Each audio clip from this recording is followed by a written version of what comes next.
Amma ba'd, yang saya muliakan para habaib yang hadir, para asatidzah, wabil khusus Al-Habib Ali bin Husain bin Syekh Abu Bakar bin Salim, mata'anallahu tula hayati, Al-Habib Muhammad bin Anis bin Syahab, mata'anallahu tula hayati, Al-Habib As-Sayyid Muhammad Al-Amin Al-Hasani Al-Idrisi Al-Maghrabi, mata'anallahu tula hayati. Yang berat itu tidak bisa memisahkan hati kita dari saling mencintai karena Allah. Sehingga walaupun berpisah sekian tahun, kita tetap satu, tetap bersaudara, tetap berjamaah bersama-sama di majelis Rasulullah Shallallahu Alaihi Wasallam. Anak-anakku sekalian, jamaah majelis Rasulullah cabang Hongkong dan para pencinta Sayyidina Muhammad Shallallahu Alaihi Wasallam. Pertama, saya ingin menyampaikan bahwa majelis Rasulullah cabang Hongkong ini adalah salah satu cabang luar negeri dari majelis Rasulullah. Ada 6 cabang luar negeri. MR cabang Singapura, cabang Malaysia, cabang Hong Kong, cabang Australia, dan cabang Maroko, Maghrabi. Nah, ini pimpinan MR Maroko, Syed Muhammad Al-Amin. Ada lagi pimpinan MR Thailand juga, ya. Kemudian ada satu yang baru, Majelis Rasulullah cabang Amsterdam, Belanda. Jadi kalau saya jarang-jarang menyapa, mohon dimaafkan. Ya, karena tugas saya adalah Abul Jami. Saya ini ayah buat seluruh jamaah Majelis Rasulullah dan juga buat seluruh para pengurusnya. Ini Habib Muhammad bin Anis, ini pimpinan Majelis Rasulullah cabang Malang, Jawa Timur. Ya.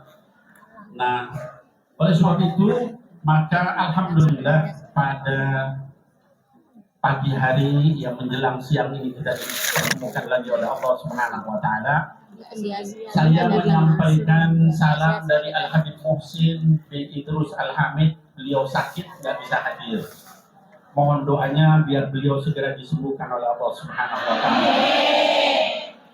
Kemudian ada 2 anak-anak saya juga yang mau hadir. Yang pertama adalah Syarifah Fatimah Az-Zahra, putri dari Habibana Mundir bin Fuad Al-Musawa yang rencananya mau hadir. Yang kedua adalah Syarifah Hafsah binti Nabil Al-Musawa, putri saya. Dua-duanya rencana sehat dari para ulama. Kalau sama saya udah bosen. Udah keseringan, ya. Udah berapa tahun ya? 5 tahun ya anak-anakku sekalian ya. Kita terus menerus saya kesini tiap tahun. Dan ganti-ganti orang ini ya, jadi yang mendampingi saya kali ini ada Al-Habib Ali bin Husain, ada Al-Habib Muhammad bin Anis. Kalau Syed Muhammad Amin juga udah sering ini bareng sama saya. Yani antum mai yani fi kulli tertib wa barnamij yani huna fi Hong Kong. Baik, jadi alhamdulillah anak-anakku sekalian, itu tadi salam. Lalu saya ingin menyampaikan bahwa pertama adalah kita hari ini memperingati haul, tapi juga kisah-kisah orang-orang yang soleh, baik itu aulia Allah, para wali-wali Allah, orang-orang yang dekat sama Allah, para anbiya, para mursalin. Pada kisah-kisah mereka ibratun, ada pelajaran. Buat siapa? Liulil albab, buat orang-orang yang berpikir. Kalau Allah menyebutkan di dalam surah Yusuf bahwa dalam kisah-kisah mereka semua ada pelajaran, kalau kita ngambil pelajaran dari salah satu awliya Allah yaitu Habibana Mundir bin Fuad Al-Musawa, itu boleh apa enggak? Boleh. Dalilnya adalah ayat tadi. Ya. Bahkan para ulama menyatakan 2/3 dari Al-Quran itu adalah qasas. Kisah-kisah isinya 2/3 dari Al-Quran, sampai ada satu surah khusus namanya surah Al-Qasas, surah tentang kisah-kisah. Kalau ibu-ibu sekalian, anak-anakku sekalian, hadirat muslimat sekalian, buka Al-Quran dari awal, setelah surah Al-Fatihah, surah apa? Al-Baqarah. Al-Baqarah artinya apa? Sapi betina. Kisah bukan itu? Pertanyaannya, itu surah kedua dan itu surah terpanjang di dalam Al-Quran. Kalau sapi betina aja dijadikan kisah sama Allah, kalau orang soleh boleh nggak dijadikan kisah? Kalau kisah sapi aja dijadikan pelajaran buat kita semua. Kenapa itu disebut kisah sapi betina? Karena waktu itu Bani Israel menyembah sapi. Nah, kemudian Allah perintahkan untuk menyembelih seekor sapi betina yang disebut Al-Baqarah. Ya. Nah, itu kisahnya panjang, disebutkan di dalam surah terpanjang. Nama surahnya pun Al-Baqarah. Nah, kalau kisah sapi aja boleh, masa kisah wali-wali Allah nggak boleh? Ya, Bu? Ya. Kalau ada yang bilang sama kita, itu ngapain ngadain call? Bid'ah, itu nggak ada dalilnya. Kita bilang, Pak, Bu, sapi aja boleh disebut dalam Quran. Dia ambil pelajaran sama kita, apalagi Kita lanjutkan, surah ketiga terpanjang apa surah? Surah kedua terpanjang atau surah ketiga, yaitu Ali. Kisah apa bukan? Kisah tentang siapa? Keluarganya Imran. Siapa keluarganya Imran yang disebut di situ? Yang disebut di situ adalah istri daripada Sayyidina Imran alaihi salam. Istri daripada Sayyidina Imran itu namanya siapa? Sayyidatina Hannah binti Haqud, ya, alaihi salam. Seorang perempuan, tapi kisahnya diabadikan di dalam Quran, ya. Ketika dia berkata, "Qalat imra'atu Imran rabbi inni nadartu laka ma fi batni muharrara fataqabbal minni innaka antas samiul alim."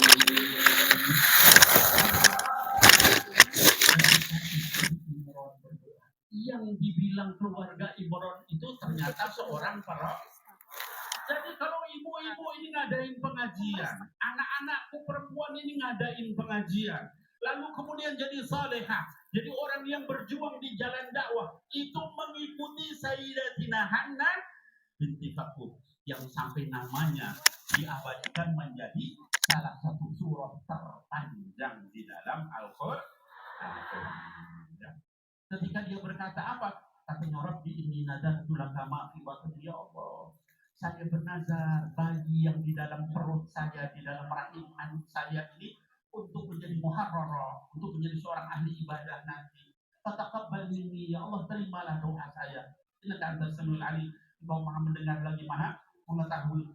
Ketika sudah lahir, ternyata anaknya perempuan. Dia lahir, dia bilang lagi, Rabbi ini wada'tuha untha, ya Allah, saya itu ternyata punya anaknya perempuan. Ya, walaysa dzakaru kal untha, laki beda sama perempuan. Kata Allah, wallahu a'lamu bima wada'at.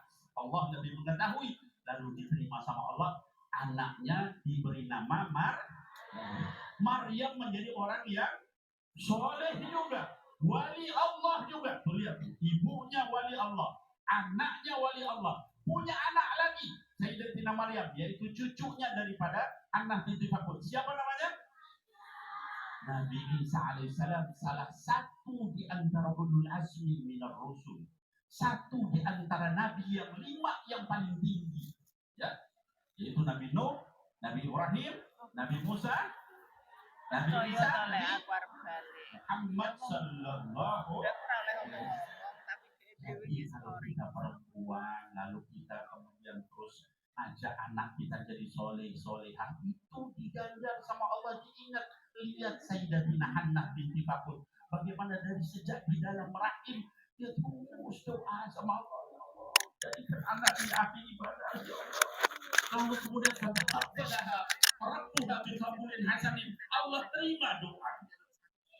Lalu kemudian dijadikan seorang yang suci, bahkan diberikan karomah.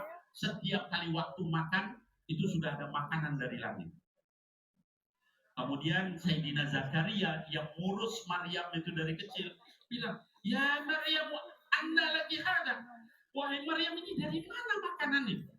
Qalat hiya min indillah. Ini makanan dari Allah Subhanahu. Jadi kalau kita menceritakan karomah itu uslub minal Quran, bukan? Uslub minal Quran. Kenapa?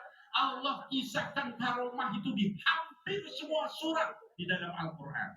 Ya, surah Al-Baqarah, surah Ali Imran, itu isinya banyak karomah. Kalau orang bilang ini kalau acaranya para kiai sama habaib, bicaranya karomah lagi, karomah lagi. Lawang usul dalam Quran itu bicara tentang karomah. Jadi bukan kita yang salah siapa? Yang ngeritik itu kurang jalan-jalan.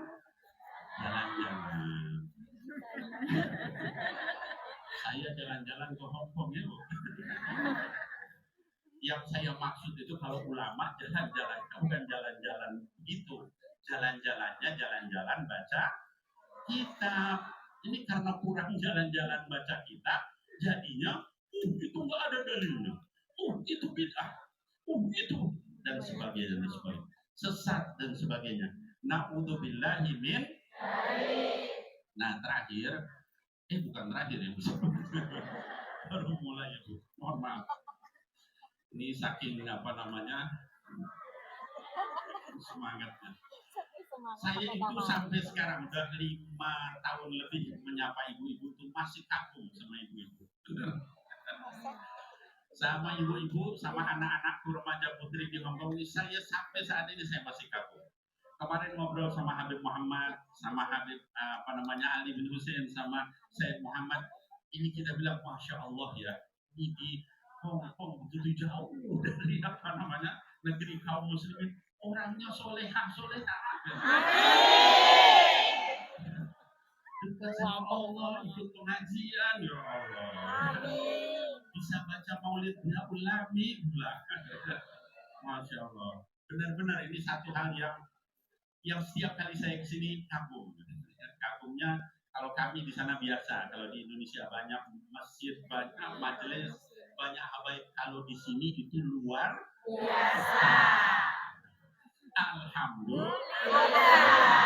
Ustaz Maulana, alhamdulillah. Saya juga di Islam itu indah sana. Jadi jamaah, alhamdulillah.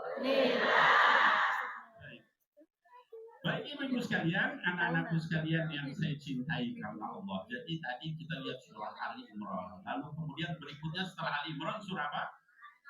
An-Nisa. Kisah bukan itu? Tentang apa? Perempuan. Berarti kisah tentang kalian, bukan saya. Iya, jadi kisah tentang perempuan itu kisah lagi.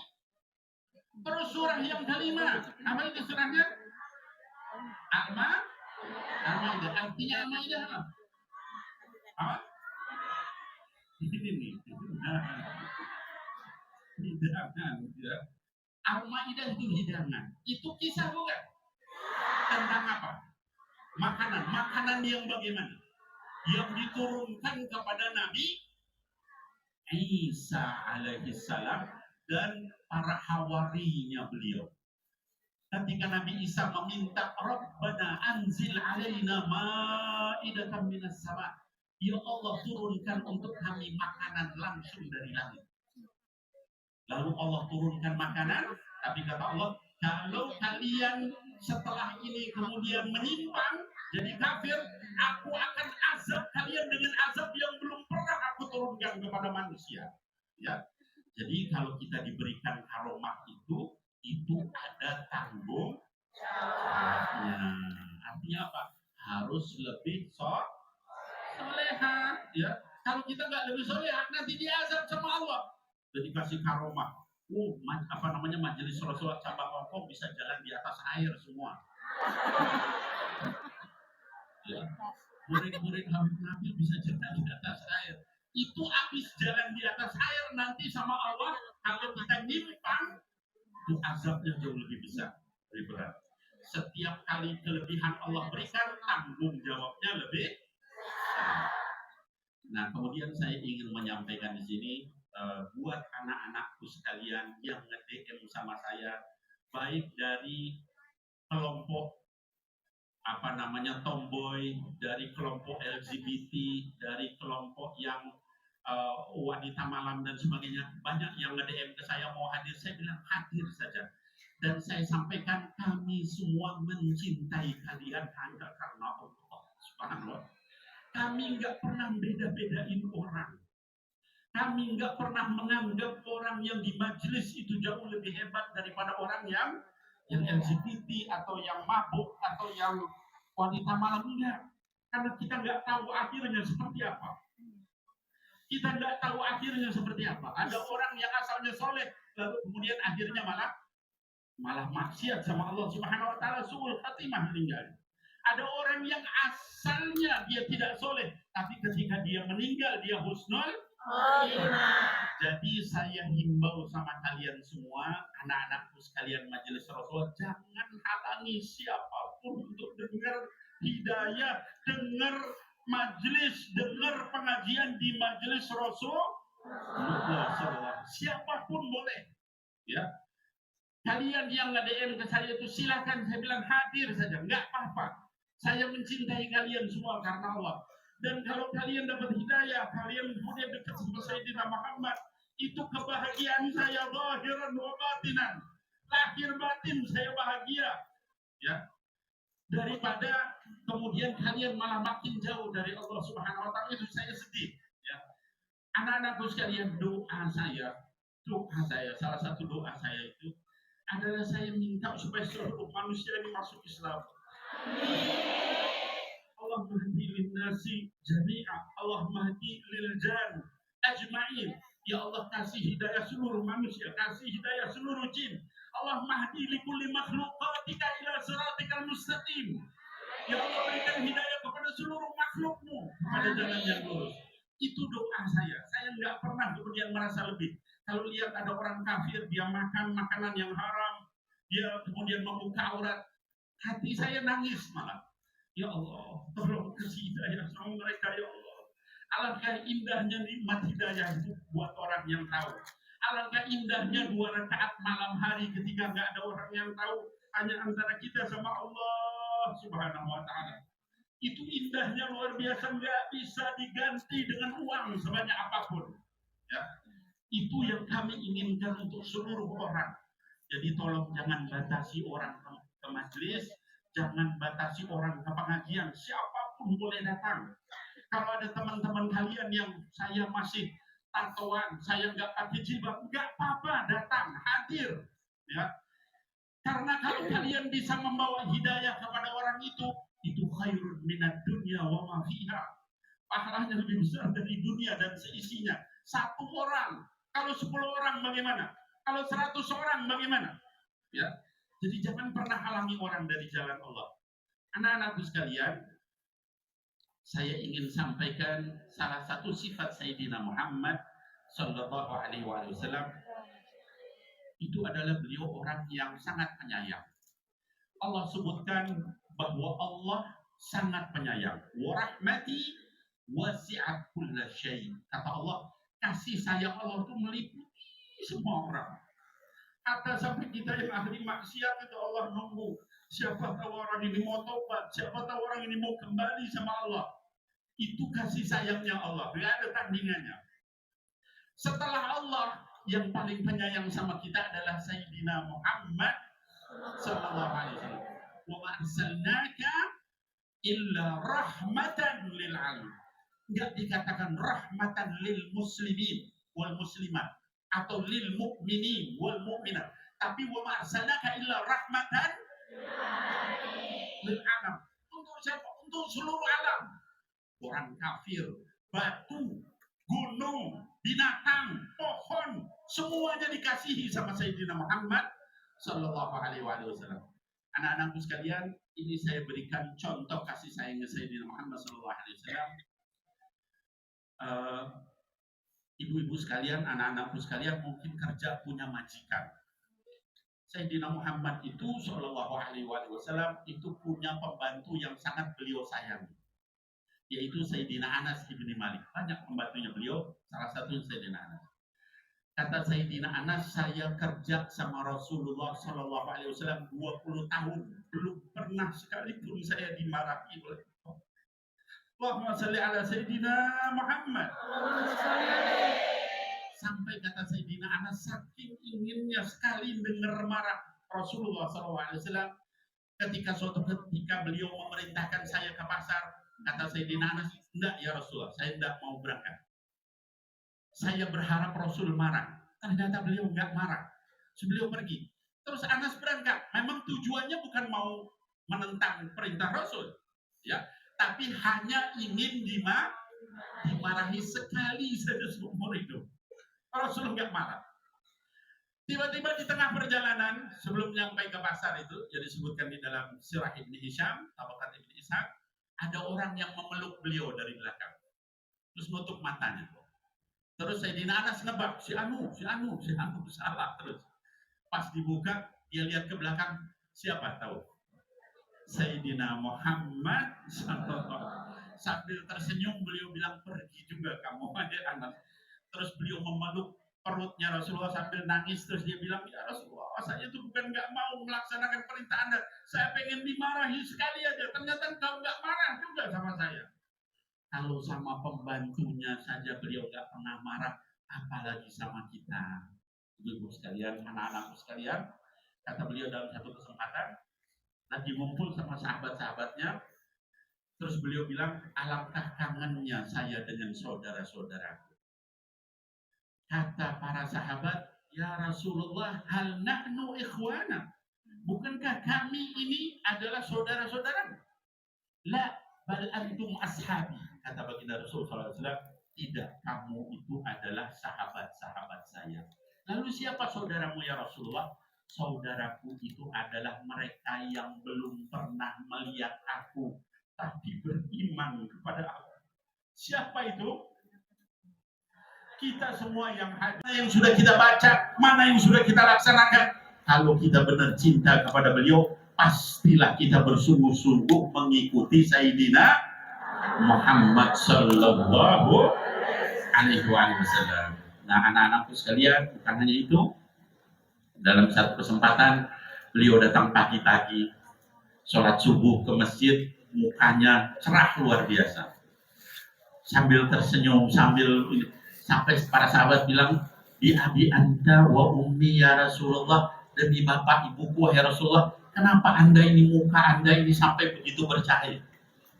Apa ada firman Allah yang turun? Atau ada apa? Kata baginda Rasulullah SAW, semalam itu seluruh nabi dikumpulkan oleh Allah Subhanahu wa Ta'ala. Dan semuanya sama Allah diberikan satu doa yang tidak ditolak. Dan semua nabi berlomba-lomba berdoa. Kecuali saya, kata beliau sallallahu alaihi wasallam. Itu saya simpan ya Allah untuk umatku di akhir zaman. Dikasih doa yang tidak ditolak, yang seluruh nabi berlomba berdoa, beliau malah mikirin kita. Dan bukan hanya itu, beliau senyum-senyum bahagia. Kenapa? Karena berharap nanti bisa membantu kita di hari kiamat. Sementara kita melupakan beliau, kita sering gak ingat sama beliau, salawat juga malas-malesan. Kalau baca salawat juga nggak khusyuk. Kira-kira kita malu nggak kalau ketemu sama beliau nanti di akhir zaman?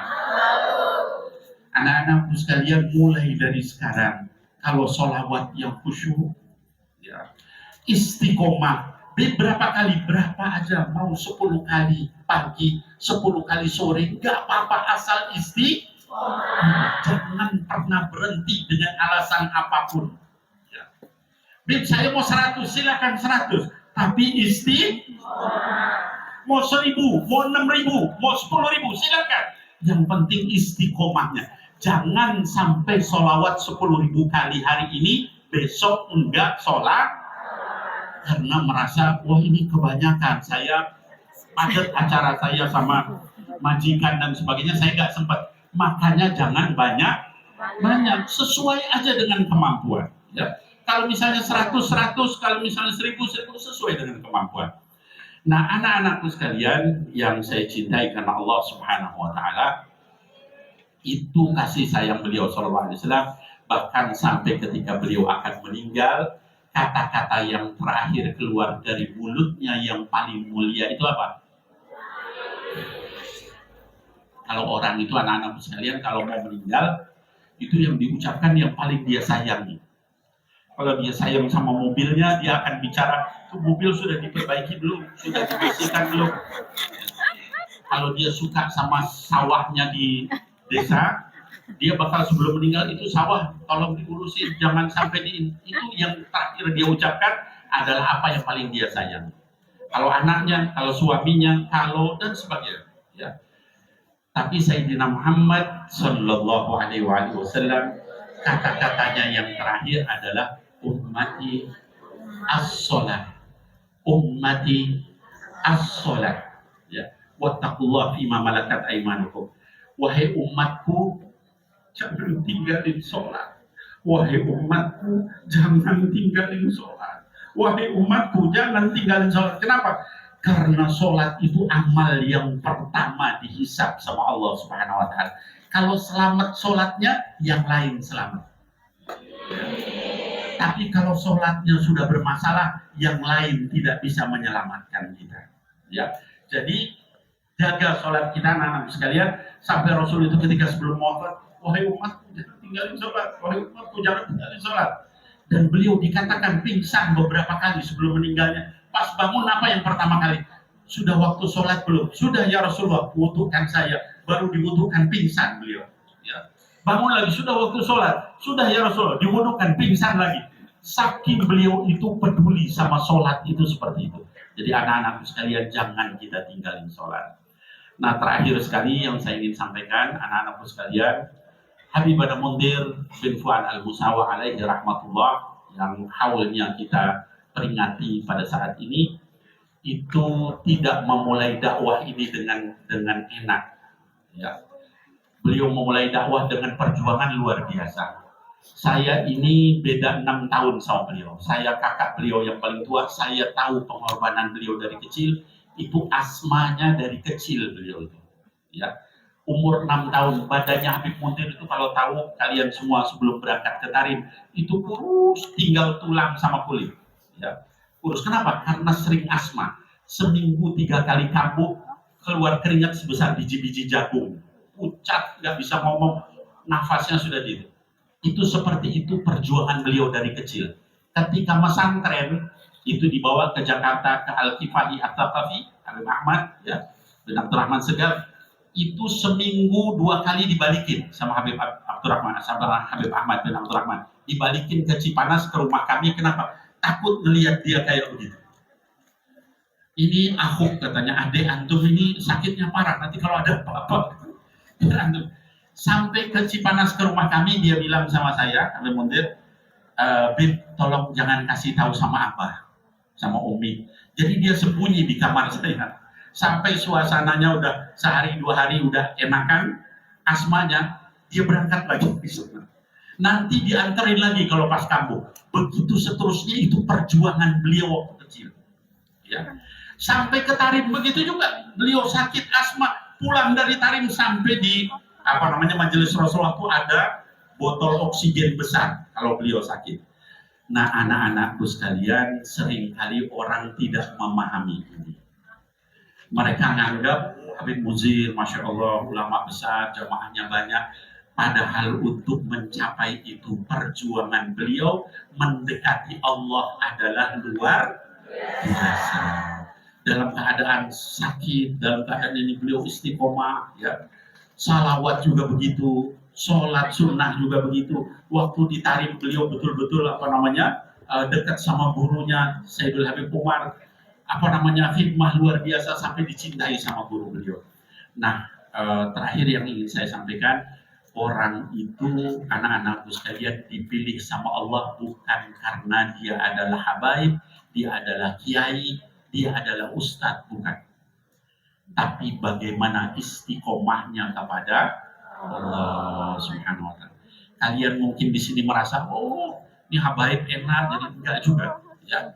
Kami itu punya cobaan sendiri-sendiri. Kalau Habib Muhammad bin Anis cerita tentang ujian yang beliau alami, mungkin kita akan bilang, Allah berat sekali. Said Muhammad Al-Amin misalnya cerita tentang perjuangan yang dia alami, begitu juga. Semua orang punya ujiannya sendiri-sendiri. Yang penting istiqomah sama Allah Subhanahu wa taala. Itu hal terakhir yang ingin saya sampaikan. Mudah-mudahan kita semua dijaga istiqomah sampai kita bertemu dengan Sayyidina Muhammad SAW. Selama ini kita mendengar sifatnya, mendengar maulidnya, diceritakan akhlaknya, nanti kita bertemu langsung dengan beliau, kita cium tangan langsung dengan beliau, kita duduk begini di majelis beliau, beliau yang menyampaikan ceramah, kita duduk di bawah situ, bahkan makan sama beliau, didoakan sama beliau, berkunjung sama beliau, dan mudah-mudahan beliau mengenal kita kalau kita banyak bersalawat dengan beliau. Amin. Saya kira itu lebih dan kurangnya saya mohon maaf ya kalau ada yang benar semata-mata dari Allah Subhanahu wa taala. Kalau ada yang salah itu dari kebodohan saya sendiri. Anak-anakku sekalian, umur saya sudah hampir 60, mungkin udah maghrib. Kalau ya, udah maghrib kata orang. Bentar lagi isya, habis itu dipanggil sama Allah. Orang-orang yang dekat sama saya, seumuran dengan saya, satu persatu sudah dipanggil. Nah, maksud saya adalah kalau kita nggak bertemu lagi setelah ini, tolong jaga istiqomah. Ya, istiqomah sama Allah, istiqomah sama Sayyidina Muhammad, cinta kita yang tulus sama beliau, untuk ngikutin beliau, membela beliau, berdakwah di jalan beliau, itu kita terusin sampai kita nanti bertemu dengan beliau dan melihat langsung senyumnya beliau di jannahnya Allah Subhanahu wa taala, di hautnya telaganya Allah Subhanahu wa taala buat orang-orang yang beriman. Mudah-mudahan demikian. Aqulu qauli hadza wa astaghfirullah li wa lakum. Billahi taufiq wal hidayah. Assalamualaikum warahmatullahi wabarakatuh.